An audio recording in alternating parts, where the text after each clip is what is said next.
Who's Randy?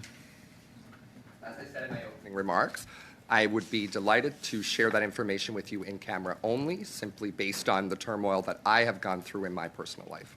Sir, that's not how this works. You're obligated to provide fulsome answers to the committee. During your time with the company with Mr. Anderson, you in fact were the only person named Randy. Mr. Anderson, who you're now deeply disappointed about, although you didn't say that when you first testified, blatantly lied to the committee about lying to Canadians and lying to the press that there was some other Randy. If you had nothing to do with GHI, why wouldn't you simply pick up the phone, call Pierre later, tell them that you have nothing to do with the operations of the business, and for them to call Anderson? Why didn't you do that? Everyone has an opinion about Canadian federal politics. Oh, yeah. Hey gang, what's up? Just Aaron here, Canadian Looney. Like, subscribe, share, get notified, all that fun stuff. We're learning about Canadian federal politics right here. In this piece, we're looking for the other Randy. We've got three of our favorites. Michael Barrett, he's a Badger. Michael Cooper, he's a Cowboy. And we've got Larry Brock, he is the Kingpin. And they're looking for a pretty reasonable, answer. Where is this other Randy? BOISSONNAULT, Minister of Employment, should definitely be able to find this person, but this is sketchy as hell. But let's take a look at what is going on in the House of Commons. Where is the other Randy? Again, three of our favorites right here, asking the right questions, not getting hardly any answers at all. Let's take a peek. Randy BOISSONNAULT, there's only one of you, guy. You might as well admit it. Let's take a peek. You're not fooling Canadians. Some very pointed questions today.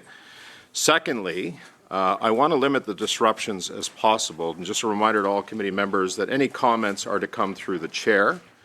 They're not to be cross-table, and I'm going to enforce that strictly. The other thing that I want to remind everyone is the interpreters and the need for a question to be asked and an answer to be given. Even though we may not like the answer or we may not like the question, I want to remind all members that every member has a right to ask whatever question they want in relation to this issue, even if you don't like the question that's being asked. So with that being said, Ms. Khalid, on what? On exactly what you're saying. I just want to add something, if that's okay. Well, I don't think there's a need to add something. I think I've been pretty clear. Chair, I just want to reinforce Standing Order 18 to say that, yes, absolutely, everybody has the right to ask the questions that they're entitled to, but they must do so respectfully and refuse from calling people names, etc. And if there is respectful discussion, then I won't need to step in to make sure that disrespect is. Well, right. Okay. Thank you, Ms. Khalid, for that. You can already see the chirping, Chair. I'm just putting it out there. I would appreciate if you would be proactive. I will conduct the meeting in the manner in which I think it needs to go. Okay. Thank you for that, Mr. BOISSONNAULT. You have 5 minutes to address the committee. Go ahead, sir. Thank you. Thank you, Mr. Chair. Colleagues, every member of this committee, every member of Parliament has an obligation to conduct themselves in a manner that respects both the letter and the spirit of Canada's strict ethics regime for public officials. Throughout my time in public life, I've always done just that. As I explained to this committee in the spring, I respect the role of the opposition in holding the government to account on important issues. However, it's no secret that our conversations on accountability can, more often than not, be clouded by partisan interests. This has been particularly evident in the conduct of Conservative MPs in this Parliament. When we are talking about people's reputations, people's ethics, as they work to organize their financial affairs following an election, conversations that are marked with partisan suspicion and bad faith are neither helpful nor fair.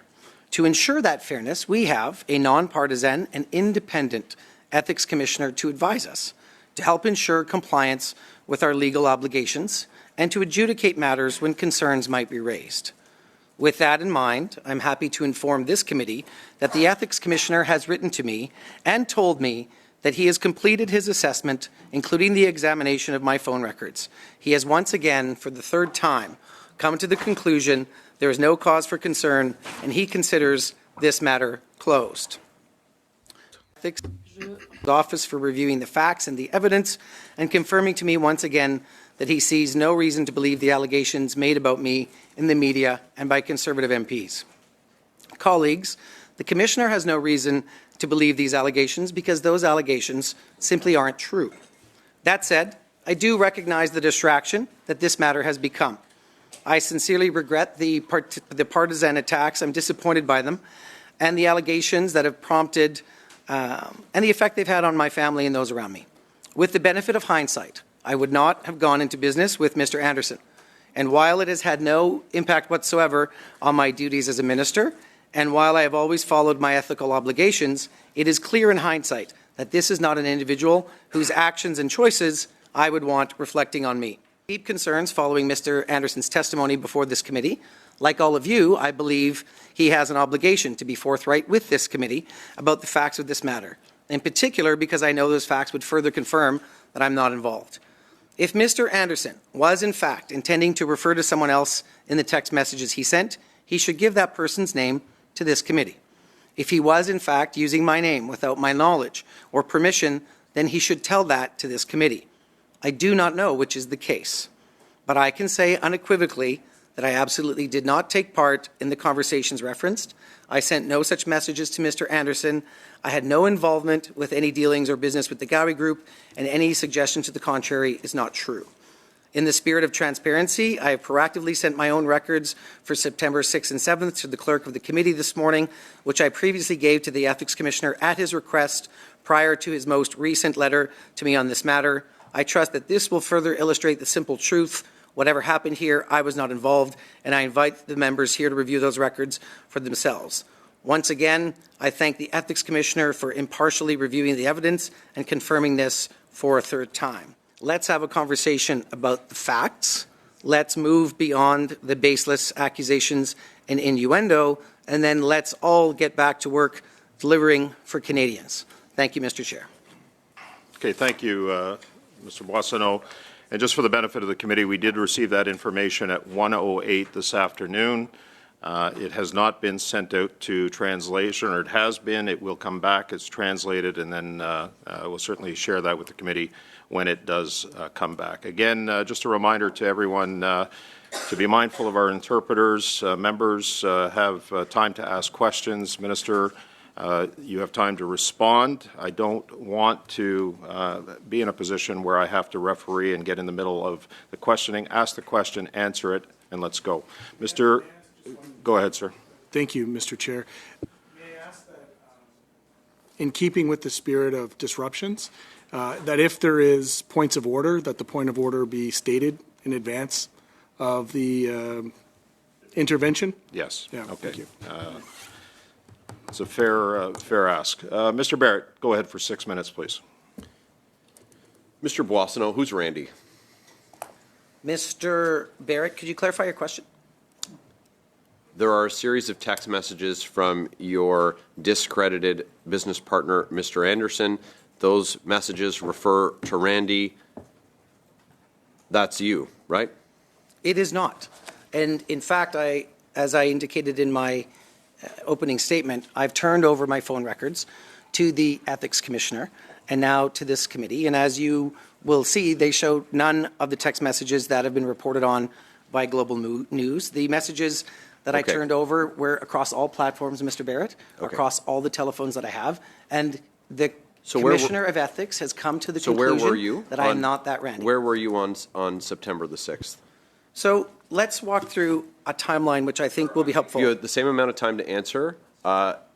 It's based up on to the the amount chair of time to decide. that Chair, I asked. how are you managing time? Do I get to do fulsome answers? Similarly to what how we managed it last time, the time that the question is asked is the time you will have to respond. Mr. Barrett asked you where you were on September 6th.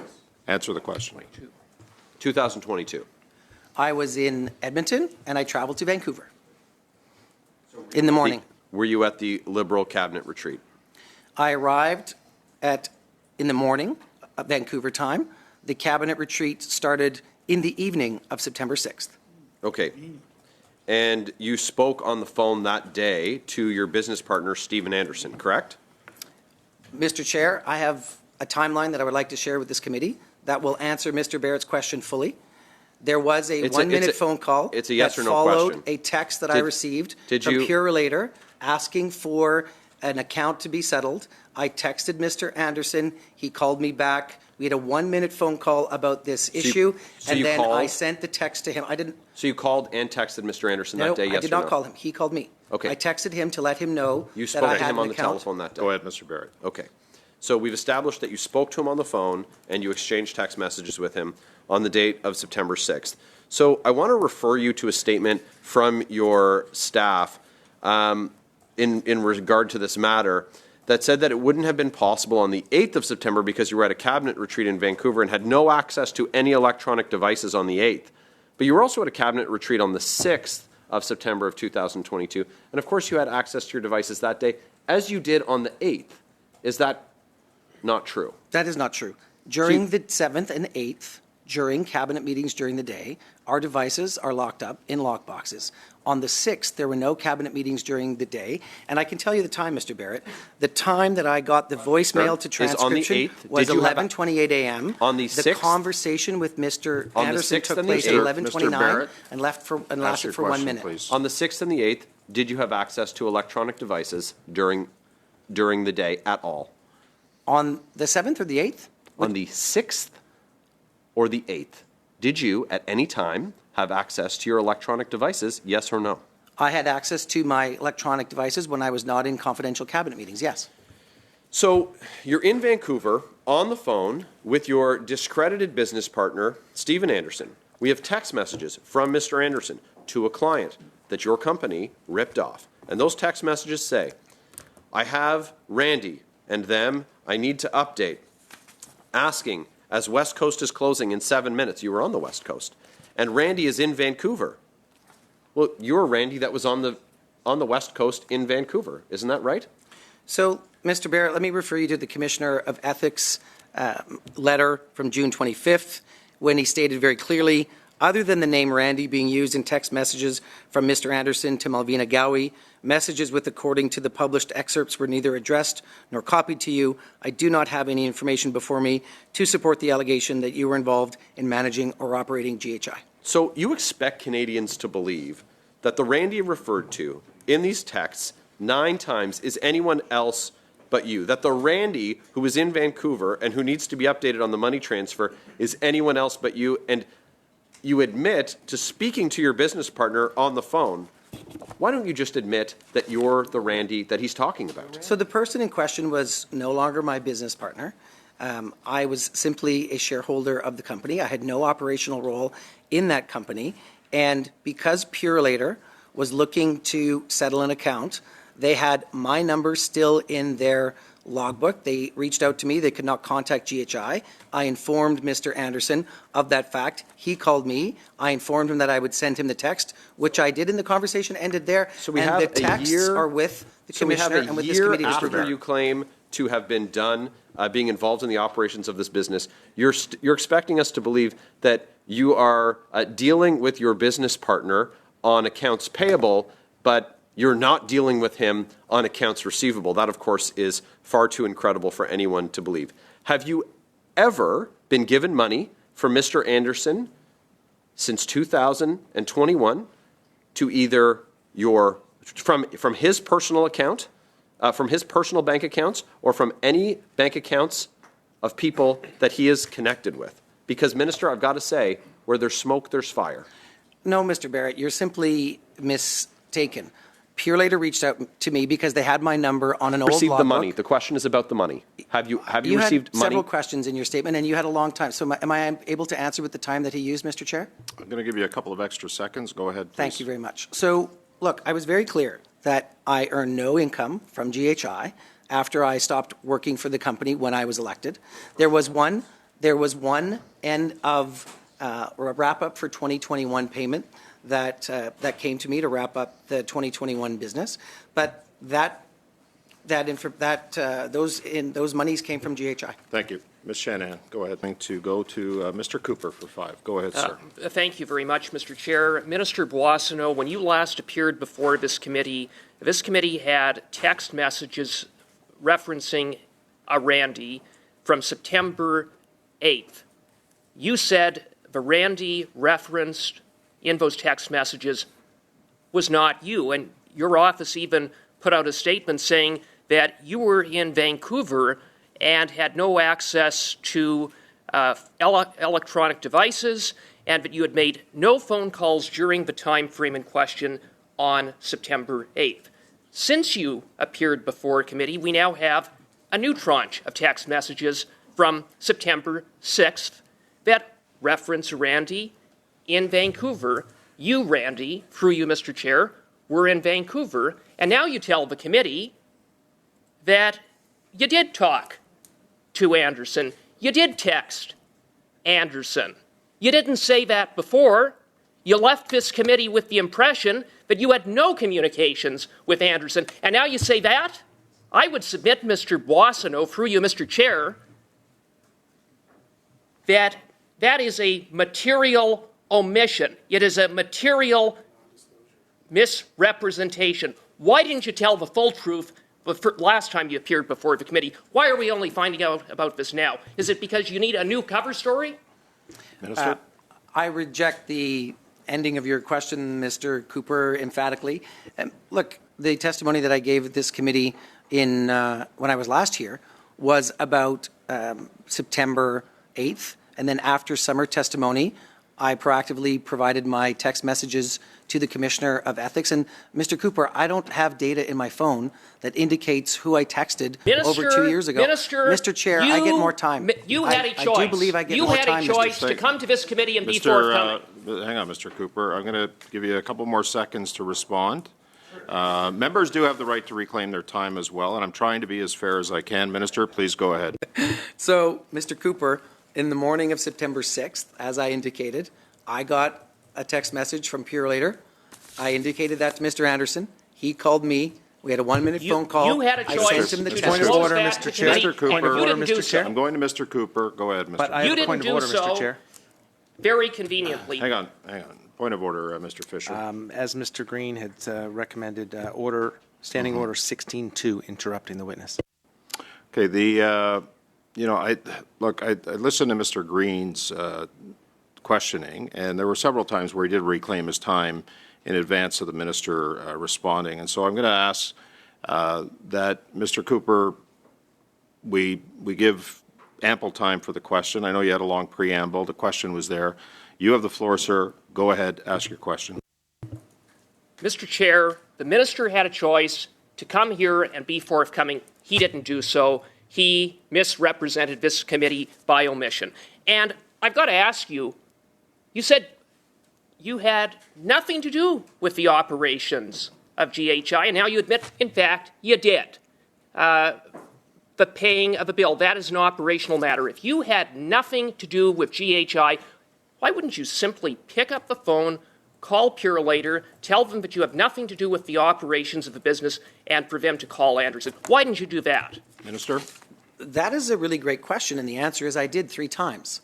And it was a collections group of PIERRE that I never contacted that still somehow had my information from their database. So, Mr. Cooper, you could have Mr. Cooper, let me finish. Mr. Boissonnault, why didn't you, at the very least, okay, just text him, say, contact PIERRE later. Why did you then pick up the phone? Isn't the reason you picked up the phone because you wanted to talk about the $500,000 shakedown? That's why you called Anderson, isn't it? Minister, go ahead, please. Not at all. That is simply false, Mr. Cooper. And as I've indicated before, I have nothing to do with the Gowie Group. I have nothing to do with all of those deals with Mr. Anderson took place after I was an operational member of this company.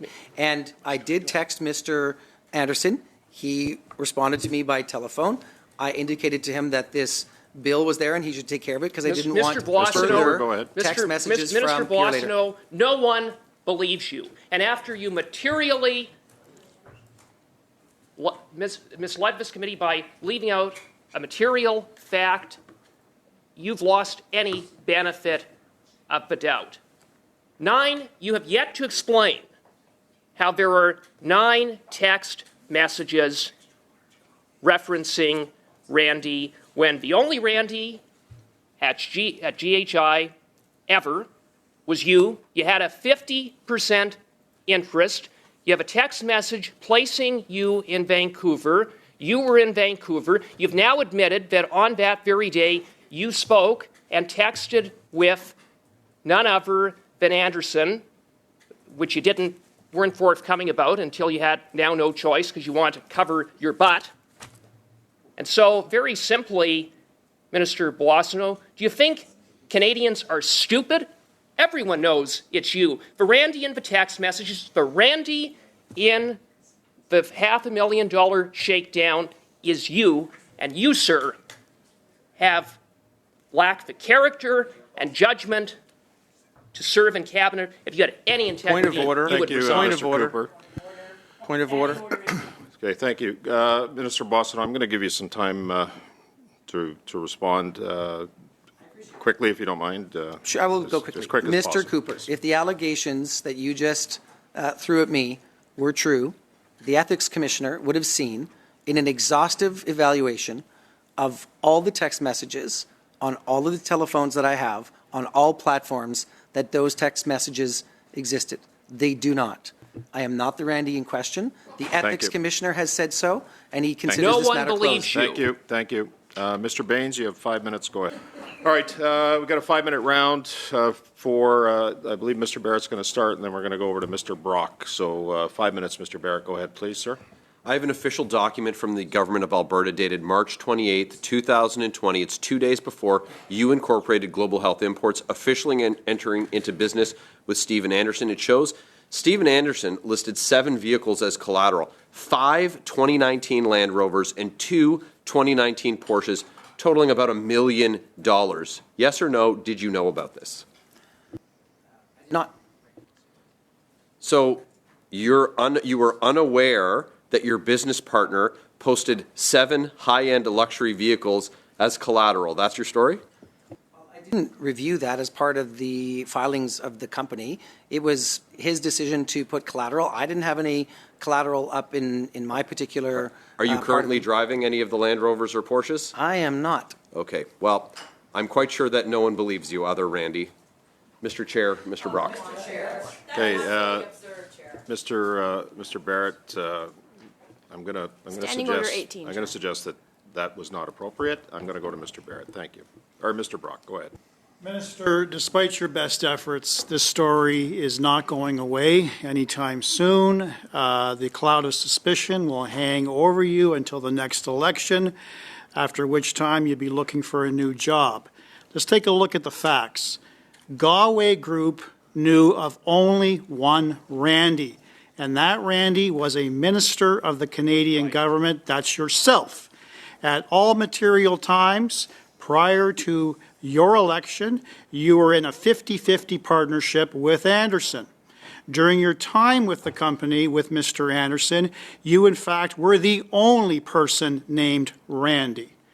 Mr. Anderson, who you're now deeply disappointed about, although you didn't say that when you first testified, blatantly lied to the committee about lying to Canadians and lying to the press that there was some other Randy.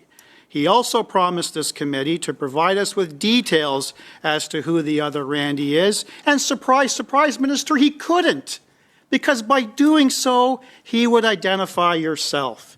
Then we now find out on September the 6th, you're in a text communication with Anderson, you're in a phone call with Anderson, despite you assuring us at committee the first time that you've had no communication with Mr. Anderson. Highly, highly suspicious, Mr. Boissonnault. And furthermore, you know full well that this is indeed an operational issue that is banned by the ethics laws for any minister to engage in a management capacity or an operational capacity. You could have had a staffer reach out to Anderson. You could have simply told the courier company, I got nothing to do with the company, deal with Anderson, go pound salt, not my responsibility. You chose to take matters into your own hands, to deal directly with Mr. Anderson. Those are the uncontroverted facts. Now, you're also relying upon the fact that you exercised your due diligence with this committee and your due diligence with the Ethics Commissioner. I asked you specifically to provide us with details, all your text messages on all your devices. You failed to do that, Minister. You gave this committee only one set of records pertaining to one device. I was led to believe you told the Ethics Commissioner you had two devices. Again, the Ethics Commissioner is not an investigator. They don't have investigative powers like law enforcement. They can't obtain production orders on service providers to verify what you are saying. So the Ethics Commissioner has to take it on good faith that you're being honest. I've got some serious reservations about your honesty, as do Canadians. So, will you provide this committee with all text records on all your devices? And tell us how many devices you had in your possession in the fall of 2022. Mr. Chair, will you give me 2.5 minutes to respond? We have to There's move only on. one question. I think it was a very simple question. Mr. Brock was commenting. It was a 2.5 minute question. I There was a realize lot that, there. but it was a very simple question. I'm going to ask you to answer the question, and then I'm going to go to Mr. Housefather. Mr. Brock, the information that you cited in your monologue was reviewed by the Ethics Commissioner. I'm not the Randy in question. It is not me. It's not possible for it to be me. That is in the Commissioner's letter of September 12th. He considers this matter closed. And look, I'm at the committee's disposal, and I provided the committee with information that it required of me. Minister, will you provide us Brock? with full information? That's time then. Will you provide us with, what are you hiding, Minister? So, just relax. What are you So, hiding? Minister. I've never seen you do that to anyone else. No, because when I get you in my ear over here and I'm trying to listen to what's going on, then I can't focus on the questioning, Ms. Khalid, okay? So, Minister, I'm going to ask you, on behalf of Mr. Brock, you've been asked a very specific question about the devices. Are there any other devices that you can provide to the committee, sir?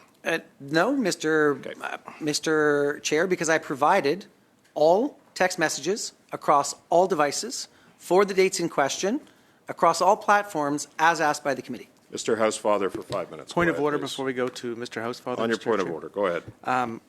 Telling a member to relax, I think, is inappropriate, sir, as a chair. I think I said right at the onset, Mr. Fisher, and I appreciate the challenge, that it's difficult when there's cross-talk that's going Understood. on. And so I'm Understood. trying to listen to the Just the conversation word that's going relax. on. And when I'm hearing it from this side, I can't focus on what the minister and Mr. Brock Understood. are talking about, okay? So I said that right at the onset, and I was going to enforce it, and I did. On that same point of order, Chair, On the same point of order, go ahead, Ms. Khalid. I just respectfully like to ask you, why is it that you only hear it from this side and never from any other I party? think I did that the other day, actually. I think I heard it from the other day. Yeah, you might want to review the tapes, Ms. Khalid. Mr. Housefather. If we were going to start counting, then I think that the tally Review the would tapes, show. and you'll see how I acted the other day when I heard it coming from this side. On the point of order, Mr. Barrett, go ahead. We've got to go to Mr. Housefather. Chair, I think that it's an unacceptable practice in any committee to have member staff or House officer staff making audible interventions to over top of members of the committee or the chair of the committee or a witness of the committee. And so perhaps a gentle reminder to staff who are here from House officers from the government that if they're interested in intervening at this committee, they can put their name forward to appear as a witness, or they can run for Parliament. They're not to yell over top of us. I've dealt with that issue before a couple of times, and that's a good reminder to all staff that are here. Everyone has an opinion about Canadian federal politics. Oh, yeah. Gang, the level of corruption going on with our federal government is ridiculous. It looks like Randy might get away with this one. He's seeming to slink out of it. Ridiculous, right? My name's Aaron. This is Canadian Looney. We're learning all about Canadian federal politics, trying to share that with you so that we know that when the election comes, that a change is necessary. That's it. Like, subscribe, share, get notified. Please leave a comment. Love the comments. Catch the next video. Thank you very much for watching this one. Where's Randy? There's only one Randy, I think. I'm pretty damn sure. Well, we'll try to keep you posted. We'll catch you next video. All right. Thanks a lot for watching.